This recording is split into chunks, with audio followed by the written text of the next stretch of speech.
أعوذ بالله من الشيطان الرجيم بسم الله الرحمن الرحيم اللهم صل على محمد وآل محمد. અમારા ખોજા TV radio અને એરવેસના શ્રોતાજનો, તમે આ મસાઇલના કાર્યક્રમની અંદર હંમેશા મુલ્લા નિસારને સાંભળી રહ્યા છો. તમને અભિનંદન પાઠવવામાં આવે છે અને અસ્સલામુ અલૈકુમ વરહમતુલ્લાહી વબરકાતુહુથી આ પ્રોગ્રામને શરૂ કરવામાં આવે છે.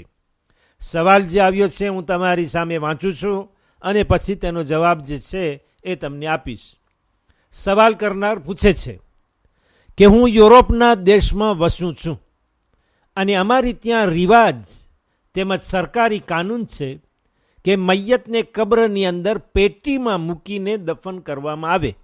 એમ જ એનું શરીર કબ્રની અંદર સુવડાવવામાં આવે નહીં, પણ પહેલે એને પેટીની અંદર રાખવામાં આવે અને પછી પેટીને કબ્રની અંદર મૂકવામાં આવે. પરંતુ એવી રીતે નહીં કે જેમ માડાગાસ્કાર અથવા રેયુનિયનમાં મેં જોયું છે, અથવા દુનિયાના બીજા ભાગમાં અથવા મુસલમાન દેશોમાં એમ થતું હશે કે મૈયતને જમીન પર લેટાવીને કબ્રની અંદર દફન કરવામાં આવે છે.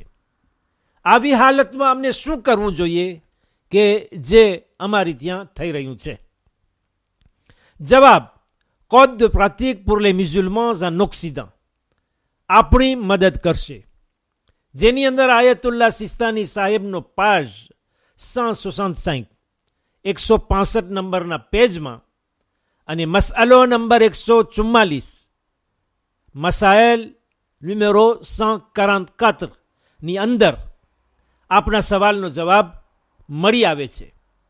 આગા ફરમાવે છે, મૈયતને લાકડાની પેટી અંદર પૂરીને દફન કરવામાં કોઈ વાંધો નથી, પણ આગા વધુમાં કહે છે કે પણ શરીયતના મઝહબી કાનૂનોનો દફન ક્રિયા વખતે ખ્યાલ રાખવો જરૂરી છે. જેવી રીતે દાખલા તરીકે જ્યારે મૈયતને જમીનમાં રાખવામાં આવે, એટલે મૈયતને પહેલે પેટીમાં રાખીએ અને પેટીને જમીનમાં સુવડાવવામાં આવે, તો તેનો ચહેરો એટલે મૈયતનો ચહેરો પેટીની અંદર કિબલા તરફ હોવો જોઈએ.